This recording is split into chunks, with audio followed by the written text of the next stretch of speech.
Assalamualaikum warahmatullahi wabarakatuh.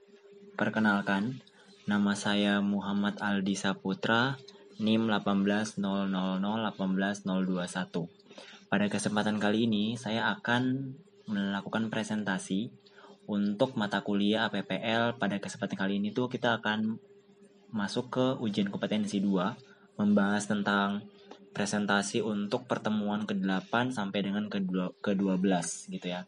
Adapun studi kasus yang saya angkat pada kesempatan kali ini tuh adalah aplikasi inventory barang alat tulis kantor (ATK) seperti itu. Nah, untuk pertemuan ke-8 kita masuk ke proses pembuatan activity diagram dan user interface. Nah, dalam aplikasi inventory barang ada beberapa activity diagram yang telah saya buat. Yang pertama, untuk diagram login. Di sini seperti biasa ada pengguna, sistem, dan database. Untuk login sendiri penggunanya adalah bisa user ataupun nantinya admin gitu ya. Alurnya sama, jadi pengguna pertama membuka halaman login, kemudian nanti sistem akan menampilkan halaman login, dan pengguna akan memasukkan username dan password, submit data, request, terus validasi akun di database. Kalau valid berarti dia menampilkan halaman awal, tapi kalau tidak valid dia bakal kembali ke halaman login. Nah, untuk activity diagram permintaan barang itu user nanti akan memilih barang ATK yang tersedia, terus sistem akan menerima request permintaan dari user, dieksekusi di database, terus nanti sistem akan menampilkan keranjang permintaan. Nah, nanti user akan mengisi keranjang tersebut. Kalau dia ingin tambah barang, tinggal dia akan kembali lagi ke memilih barang gitu ya. Tapi kalau udah cukup, dia bakal menyimpan permintaannya dan nanti sistem akan menampilkan halaman konfirmasi permintaan. Nah, nanti user akan mengisi form sekali lagi untuk form data diri. Nah, setelah isi form data diri nanti sistem akan menyimpan form tersebut dieksekusi di dalam database. Nanti sistem akan menampilkan notifikasi bahwa berhasil melakukan permintaan seperti itu. Nah, nanti user tinggal menunggu konfirmasi dari gudang, terus nanti mereka cetak nota permintaannya seperti itu. Nah, untuk activity diagram yang ketiga itu adalah input data barang ya, data barang baru. Nah, ini kita bisa nanti admin yang menginput ini adalah admin ya, karena dia yang punya akses, di mana admin akan memilih menu kelola data barang, terus nanti sistem akan menampilkan halaman kelola data barang, terus nanti admin akan menekan button tambah data barang, nanti sistem akan menampilkan formnya, admin tinggal isi form tersebut, terus nanti sistem tinggal menyimpan data barang gitu ya. Nah, nanti sistem bakal melakukan proses penyimpanan, nanti kalau berhasil dia bakal kesimpan di database, tapi kalau gagal dia bakal kembali lagi ke menampilkan halaman form tambah data gitu ya. Nah, untuk yang keempat itu update data barang. Mekanismenya sama seperti input, akan tetapi yang berbeda adalah nantinya pada bagian form admin nanti ketika sistem menampilkan form update, nanti admin akan mengupdate sesuai dengan apa yang mereka ingin update seperti itu. Itu aja perbedaannya. Nanti kalau udah berhasil diupdate, nanti bakal ditampilkan di database, disimpan updatean terbaru. Nah, kemudian untuk yang diagram hapus data barang itu sama juga seperti tadi, cuma nanti ketika nanti admin menekan button hapus, maka nanti sistem akan menerima request permintaan dari admin, nanti dieksekusi di database, dihapus di database, terus nanti sistem akan menampilkan hapus data barang. Kalau nanti berhasil, maka data berhasil dihapus, tapi kalau tidak, nanti dia bakal kembali ke halaman kelola data barang, seperti itu. Nah, kemudian untuk activity diagram yang ke-6 itu tentang konfirmasi permintaan. Nah, konfirmasi ini nanti admin akan memilih invoice permintaan yang mau dia konfirmasi untuk user apa. Nanti sistem akan menampilkan halamannya, terus nanti admin akan melihat list invoice-nya, terus nanti admin juga akan memilih yang mana ingin dia konfirmasi. Setelah itu akan dia konfirmasi, nanti sistem akan menyimpan proses perubahan dari status yang dibuat sama admin, nanti disimpan ke dalam database. Kayak gitu. Kemudian untuk activity diagram yang ketujuh itu stok barangnya. Ini untuk menambah stok barang yang habis. Nah, diagram ini sama sistemnya. Sistem nanti akan menampilkan halaman persediaan barang masuk ketika nanti admin memilih persediaan barang, menunya. Nanti admin akan menekan button tambah persediaan, terus nanti sistem akan menampilkan tampil barang masuk.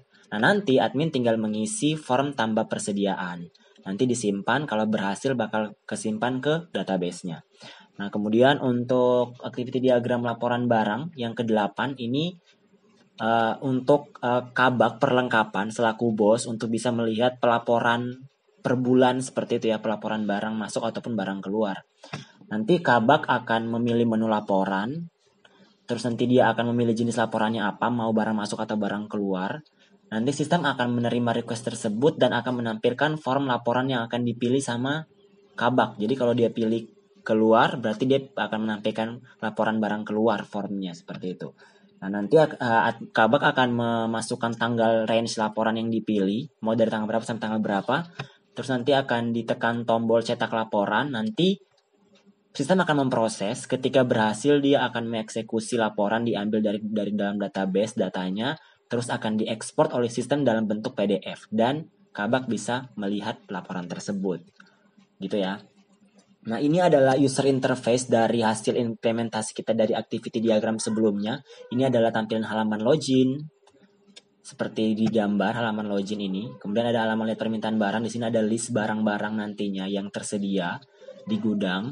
Terus di sini adalah tampilan untuk keranjang permintaannya seperti ini. Jadi nanti bisa tambah barang, bisa masukkan jumlah barang, dan bisa hapus gitu ya.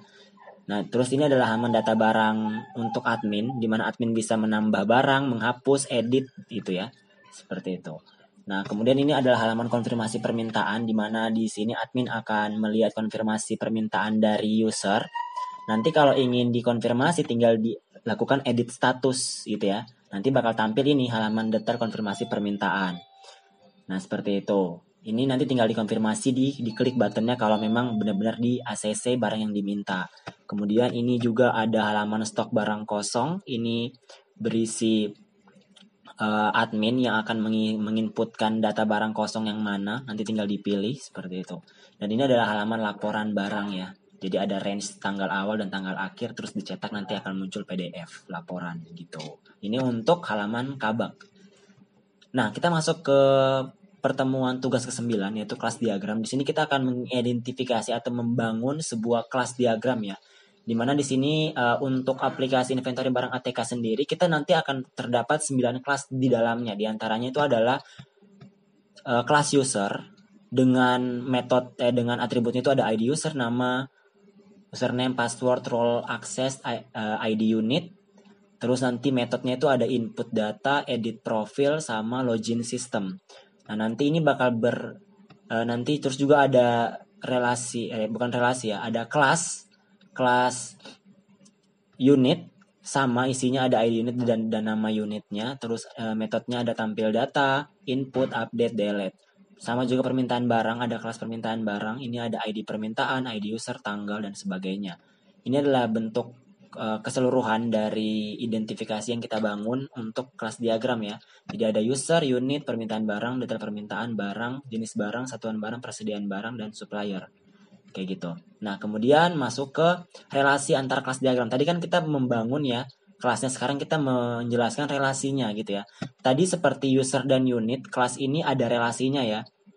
Dimana ID unit dalam user akan berelasi dengan unit, kelas unit di sini. Ini termasuk ke dalam relasi komposisi atau komposit, dikarenakan user dalam tanda kurung di sini admin dan staff unit itu sudah pasti akan memiliki unit ya, tempat mereka bekerja. Nah, kelas user dan unit tersebut akan berelasi juga one to many gitu ya. Dimana user hanya memiliki maksimal 1 unit gitu. Nah, seperti itu. Nah, kemudian untuk relasi yang kedua ada barang, satuan, dan jenis barang. Ini kita juga sama. Dia termasuk ke dalam komposisi atau komposit ya relasinya. Dikarenakan user barang sudah pasti akan memiliki jenis barang dan satuan barang untuk kebutuhan datanya. Jadi kalau relasi ini tuh kalau nggak ada jenis barang dan satuan barang, barang tidak akan mungkin ada seperti itu. Tidak akan mungkin bisa di input kalau tidak ada jenis barang dan satuan barang. Nah, itu yang dinamakan dengan relasi komposit. Kemudian untuk yang ketiga ada user dan permintaan barang. Di sini relasinya adalah asosiasi direksional gitu ya.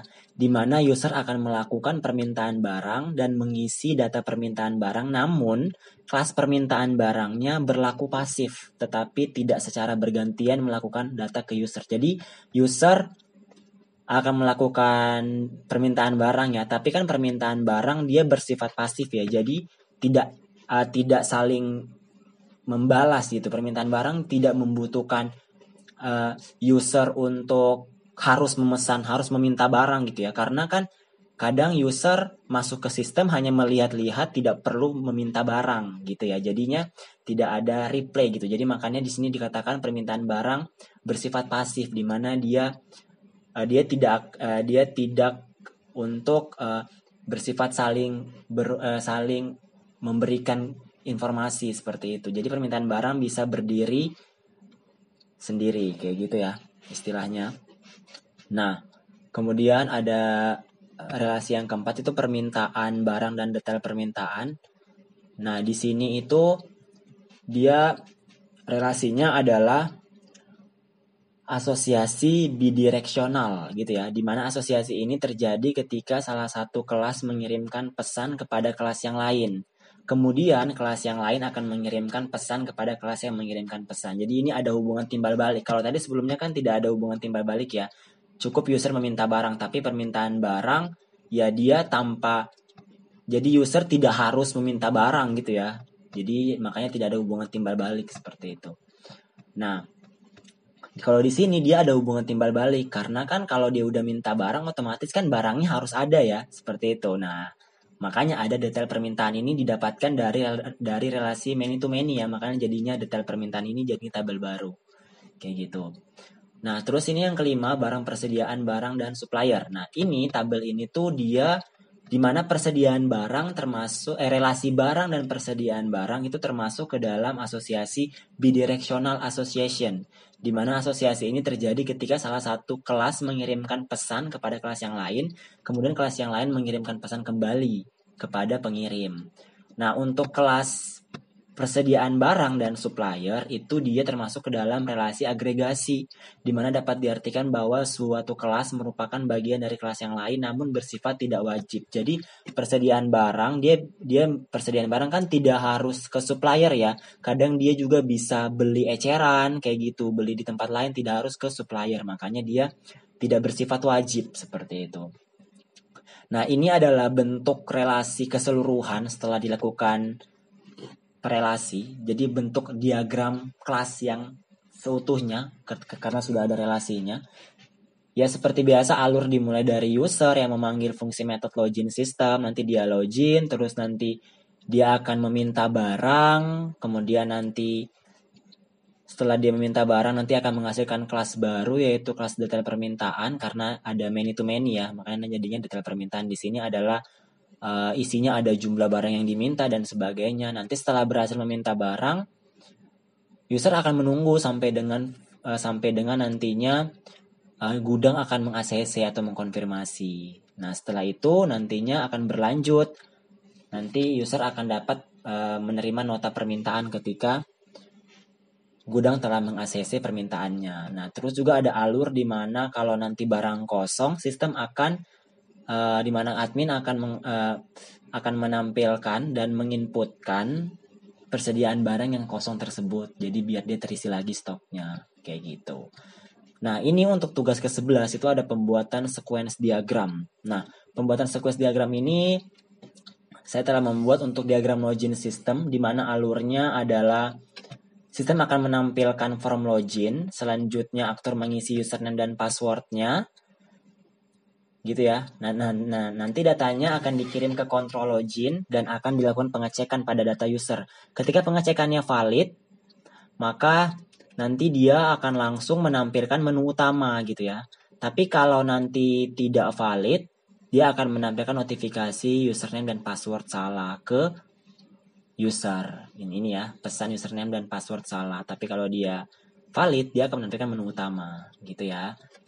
Kemudian untuk sequence diagram permintaan barang ATK, ini alurnya di mana staff atau unit akan pertama kali memilih dan memasukkan barang ATK ke keranjang permintaan, lalu nanti permintaan akan ditambahkan dan diproses. Selanjutnya, user akan mengisi ini nama, alamat, nomor HP sebagai identitas diri.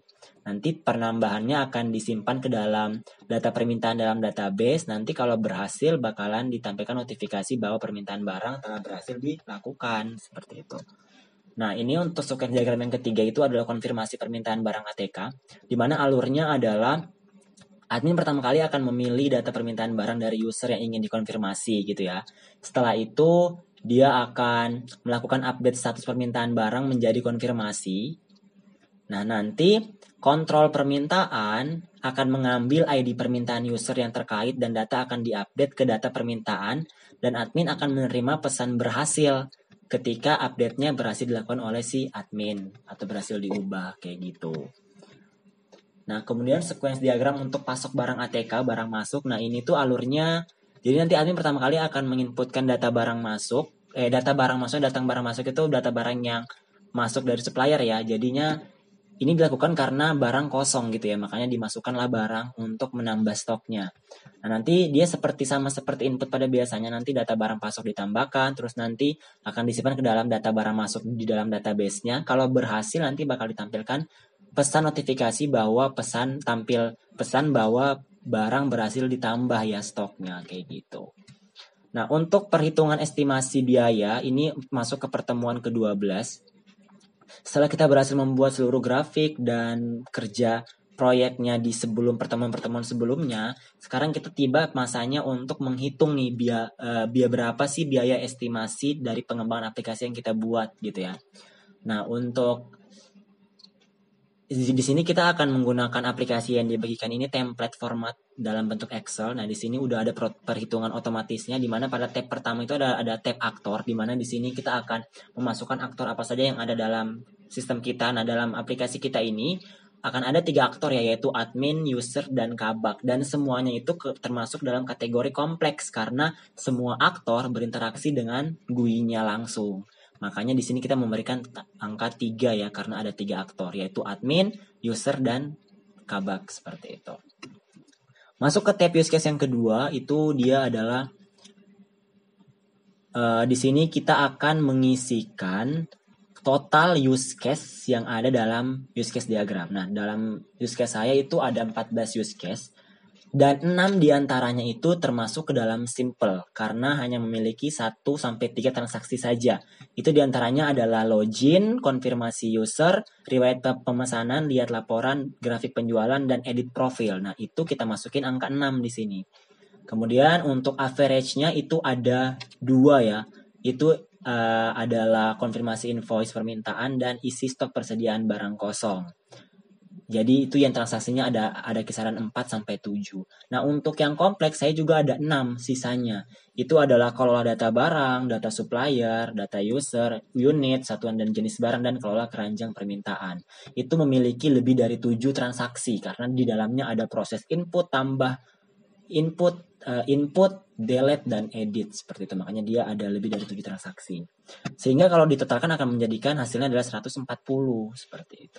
Nah, masuk ke tab teknika. Pada tab ini tuh kita akan menentukan complexity faktornya dari aplikasi kita. Di sini banyak faktor, aspek-aspek yang dinilai. Nah, di sini kita udah menentukan nilainya, sehingga nanti dari penentuan nilai ini yang sudah dianalisa akan menghasilkan kalkulasi TCF sebesar 0,95.